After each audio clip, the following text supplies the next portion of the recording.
ओडिशा के बहरामपुर में प्रधानमंत्री मोदी ने चुनावी जनसभा को किया संबोधित। कहा, भारत को मजबूत बनाने का चुनाव है, युवा के सपनों को साकार करने का कर रहे हैं काम।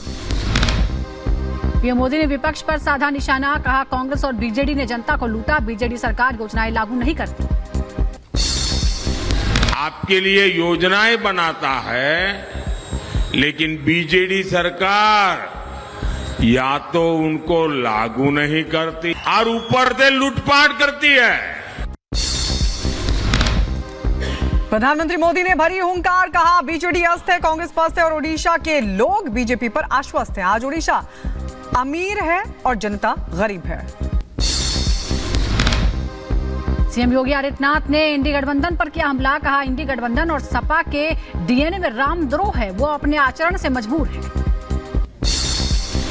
और यह कांग्रेस का जो आचरण है इंडी गठबंधन से जुड़े हुए घटकों का, चाहे वह कांग्रेस हो, नेशनल कॉन्फ्रेंस हो, समाजवादी पार्टी हो, डीएमके हो, इन सब का जो आचरण है न केवल निंदनीय है, कांग्रेस के इस आचरण के कारण ही कांग्रेस को रसातल की तरफ धकेल। उधर झारखंड के रांची में कई ठिकानों पर ईडी की छापेमारी। मंत्री आलमगीर आलम के 2 करीबियों के घर रेड। अभी तक 25 करोड़ से ज्यादा का कैश हुआ बरामद। नोटों की गिनती लगातार जारी। कैश गिनने के लिए अब मशीनें लाई गई हैं। सुबह से चल रहा है नोटों को गिनने का काम। 500 के नोटों की गड्डियां बरामद हुई हैं। रांची में कैश मिलने पर सम्राट चौधरी का हमला। कहा, लालू और शिबू परिवार ने देश को लूटा, ये सभी लुटेरे हैं, सरकार कब करेगी कार्रवाई। बीजेपी नेता मनजिंदर सिंह सिरसा ने कांग्रेस पर किया हमला। कहा, राहुल गांधी का एक ही नारा है, कांग्रेस का हाथ करप्शन के साथ। हम डरेंगे नहीं, हम करप्शन करेंगे। देश को लूटने के लिए सत्ता हासिल करना चाहती है कांग्रेस। झारखंड कैश लोक पर बोले बीजेपी के नेता प्रतुल शाहदेव। कहा, कांग्रेस का हाथ काले धन के साथ, चुनाव आयोग को भी संज्ञान लेना चाहिए। आलमगीर आलम पर बीजेपी नेता दीपक प्रकाश ने साधा निशाना। कहा, जेएमएम, कांग्रेस और आरजेडी झारखंड को लूट खंड में बदलने का काम कर रही है। झारखंड की जनता आज अपमानित महसूस करती है। महापुरुषों का हमेशा समाजवादी पार्टी ने अपमान किया है और जूते पहन करके चढ़ जाना, भाला को तिरछा कर देना, उसमें सपा का झंडा लगा देना, इस प्रकार की गुंडई अराजकता सपा के लोगों के डीएनए में है। और जब भी वो सत्ता में रहे हैं, उत्तर प्रदेश को उन्होंने दंगों की आग में झोंका है। और आरजेडी के नेता मनोज झा ने प्रधानमंत्री मोदी पर बोला हमला। कहा, पीएम सरपंच का चुनाव नहीं जीत सकते हैं अगर वो मुसलमान ना करें तो। प्रधानमंत्री जी सरपंच का चुनाव नहीं जीत सकते अगर मुसलमान इंडिया पाकिस्तान ना करें। जवानों की शहादत पर तेज प्रताप यादव ने पीएम मोदी से सवाल पूछा। कहा, जो शहीद हुए हैं वो किसके कारण हुए हैं। मोदी जी ने सिर्फ लोगों को लड़ाने का काम किया है। जौनपुर से धनंजय सिंह की पत्नी का कटा टिकट। आपको बता दें, श्रीकला की जगह बीएसपी श्याम सिंह यादव को बनाया गया उम्मीदवार। आज नामांकन दाखिल कर सकते हैं श्याम सिंह। यूपी के संभल में लोकसभा चुनाव के तीसरे चरण से पहले पुलिस ने किया फ्लैग मार्च। चुनाव को लेकर अलर्ट मोड पर है पुलिस। ओम प्रकाश राजभर ने शिवपाल यादव पर किया तंज। कहा, शिवपाल भी चाहते हैं मोदी जी ही बने पीएम, जो दिल में होता है वही जुबान पर आता है। शिवपाल जी चाहते हैं कि देश में मोदी जी प्रधानमंत्री बने और भारी बहुमत से बने। देखिए, जो दिल में रहता है कभी कभी जबान पे आ जाता है, और वो भी वहां आ गया जहां माननीय अखिलेश यादव जी बैठे हों और मंच पे बोल रहे हों। पुंछ में सेना का सर्च ऑपरेशन जारी है। लश्कर के आतंकियों की तलाश में जुटी है सेना। हेलीकॉप्टर के जरिए की जा रही है इलाके की निगरानी। भारी संख्या में जवानों की तैनाती। जम्मू कश्मीर के पुंछ में हुए आतंकी हमले में सुरक्षा बलों का एक्शन। सुरक्षा बलों ने आतंकियों के 16 मददगारों को लिया हिरासत में। 2 दिन पहले भारतीय वायुसेना के काफिले पर हुआ था आतंकी हमला। हरियाणा के यमुनानगर में चलते ट्रक में आग लगी। ड्राइवर ने ट्रक से कूदकर जान बचाई। उत्तर प्रदेश के जौनपुर में हिस्ट्री शीटर पप्पू को किया गया जिला बदर। कोर्ट के आदेश पर पुलिस ने डुगडुगी बजाकर करवाई मुनादी। मध्य प्रदेश के जबलपुर में बदमाशों के हौसले बुलंद है। लुटेरों ने डकैती के बाद महिला को मौत के घाट उतारा।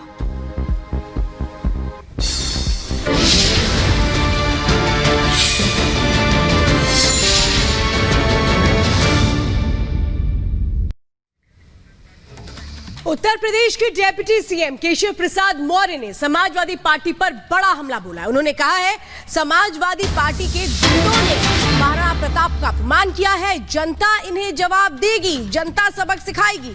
केशव प्रसाद मौर्य ने हमला बोलते हुए कहा कि एक बार फिर से मोदी सरकार ही आएगी। उन्होंने साफ तौर पे कहा जिस तरह से तुष्टीकरण की राजनीति अखिलेश यादव कर रहे हैं, इसको लेकर भी बड़ा हमला उन्होंने बोला। उन्होंने कहा कि समाजवादी पार्टी कांग्रेस दोनों में अंतर कलह शुरू हो चुकी है। और क्या कुछ कहा, सुनिए जरा। समाजवादी पार्टी को इसका खामियाजा भुगतना पड़ेगा। हम लोग बाल अवस्था से एक कहानी के रूप में, एक किस्से के रूप में, एक पहेली के रूप में हम लोगों के सामने ये विषय आता था कि देश के खातिर बन बन भटका, घास फूस की रोटी खाई, राजपाट सब त्याग के अपना स्वाभिमान की ज्योति जलाई भारत माँ का वह पुजारी हमारे महाराणा प्रताप जी, जिन महापुरुषों के चरणों में देश की 140 करोड़ लोग नतमस्तक हैं, समाजवादी पार्टी के गुंडे, अपराधी, माफिया, लफंगे अगर उनका अनादर किए हैं तो इसकी सजा कल ही 3 तारीख को समाजवादी पार्टी के प्रत्याशियों को मिलेगी। और मैनपुरी में तो सपा के जितने ये अहंकार है वो चकनाचूर होंगे।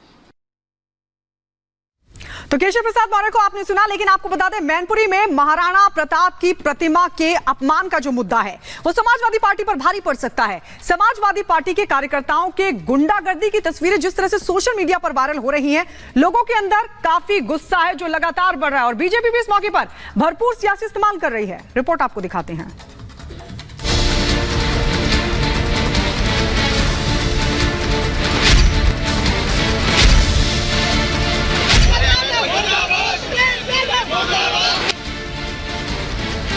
चुनाव से पहले समाजवादी पार्टी पर गुंडागर्दी का आरोप। मैनपुरी में सपा समर्थकों ने मचाया उत्पात। महाराणा प्रताप की प्रतिमा का किया अपमान।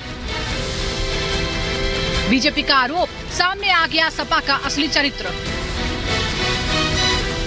मैनपुरी में महाराणा प्रताप की प्रतिमा के अपमान का मुद्दा तूल पकड़ता जा रहा है। बीजेपी ने इस घटना को देश के शहीदों और महापुरुषों के प्रति सपा की सोच और उनकी गुंडागर्दी की प्रवृत्ति बता दिया। खुद मुख्यमंत्री योगी आदित्यनाथ ने इस मुद्दे पर समाजवादी पार्टी को घेरा। महाराणा प्रताप की मूर्ति के साथ जिस प्रकार का अपमानजनक और अवमाननापूर्ण व्यवहार समाजवादी पार्टी के नेताओं का था, वो अत्यंत निंदनीय है। मैं इस कृत्य की भर्त्सना करता हूं।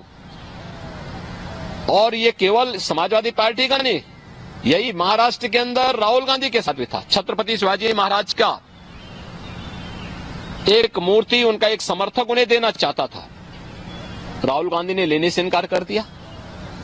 यानी ये राष्ट्र नायक का सम्मान नहीं, ये आतंकियों का महिमामंडन करेंगे, पाकिस्तान का महिमामंडन करेंगे। माफिया और आपराधिक प्रवृत्ति के तत्वों का जो समाज की सुरक्षा के लिए, बेटी और व्यापारी की सुरक्षा के लिए खतरा बने हुए हैं, उनका ये महिमामंडन करेंगे। अब इस खबर को पूरी तफ्तीश से आपको बताते हैं। दरअसल पूरे मामले की शुरुआत शनिवार को हुई। करहल में समाजवादी पार्टी ने डिंपल यादव के समर्थन में रोड शो निकाला था। करहल चौराहे से रोड शो गुजरने के बाद उत्पात शुरू हो गया। सपा कार्यकर्ता महाराणा प्रताप की प्रतिमा पर चढ़ गए। इस दौरान सपा कार्यकर्ताओं ने प्रतिमा का अनादर किया। सपा कार्यकर्ताओं पर अभद्र नारेबाजी करने का भी आरोप है। इस मामले में पुलिस ने करीब 100 लोगों के खिलाफ केस दर्ज किया है। बाद में बीजेपी समर्थकों ने प्रतिमा को पानी से धुलकर सफाई की। पुलिस ने इस मामले में कुछ लोगों को हिरासत में भी लिया है। बीजेपी ने सपा के खिलाफ इस मुद्दे को लेकर अभियान शुरू कर दिया है। आपको बता दें कि मैनपुरी सीट से डिंपल यादव सपा की उम्मीदवार हैं, जबकि बीजेपी की तरफ से मुकाबले में जयवीर सिंह है। मैनपुरी में तीसरे चरण में 7 मई को मतदान होना है। मैनपुरी में एसपी बीजेपी के बीच कड़ी टक्कर है। महाराणा प्रताप की प्रतिमा का अपमान बड़ा मुद्दा बन सकता है। सपा कार्यकर्ताओं का उत्पात पूरी यूपी की दूसरी सीटों पर भी प्रभाव डाल सकता है। मैनपुरी से बीजेपी उम्मीदवार और योगी सरकार के मंत्री जयवीर सिंह ने आरोप लगाया है कि चुनाव में जीत हार का फैसला होने से पहले ही समाजवादी पार्टी ने अपना असली चरित्र दिखा दिया है। सपा कार्यकर्ताओं की गुंडागर्दी ही अखिलेश यादव की पार्टी का असली चरित्र है।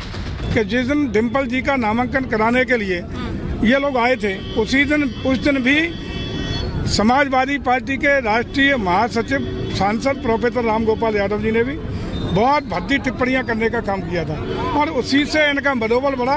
और ये प्रायोजित कल अखिलेश जी की और इनके नेताओं की उपस्थिति में जिस तरीके से हमारे शौर्य वीर के प्रतीक, राष्ट्रीय नायक, राष्ट्रीय एकता अखंडता के प्रतीक, मुगल साम्राज्य से लड़ने वाले महाराणा प्रताप के खिलाफ उनके अपमान को किया है, उनके साथ जो बर्ताव किया है, उनको तोड़फोड़ करने का प्रयास किया है, ये पूरा देश किसी भी कीमत पर बर्दाश्त नहीं करेगा। महापुरुषों का हमेशा समाजवादी पार्टी ने अपमान किया है और जूते पहन करके चढ़ जाना, भाला को तिरछा कर देना, उसमें सपा का झंडा लगा देना, इस प्रकार की गुंडई अराजकता सपा के लोगों के डीएनए में है। और जब भी वो सत्ता में रहे हैं, उत्तर प्रदेश को उन्होंने दंगों की आग में झोंका है। तो अब इस विवाद को लेकर आज क्या स्थिति है, चलते हैं हमारे सहयोगी प्रियंका शर्मा हमारे साथ जुड़ गई हैं। प्रियंका, आज क्या स्थिति है? क्योंकि पहले हमने देखा कि समाजवादी पार्टी के कार्यकर्ता मूर्ति पर चढ़े, अपमानित किया, उसके बाद बीजेपी के कार्यकर्ता मूर्ति की सफाई करने पहुंचे थे। फिलहाल क्या स्थिति है? देखिए, हैरानी इस बात की कि अभी भी समाजवादी पार्टी की तरफ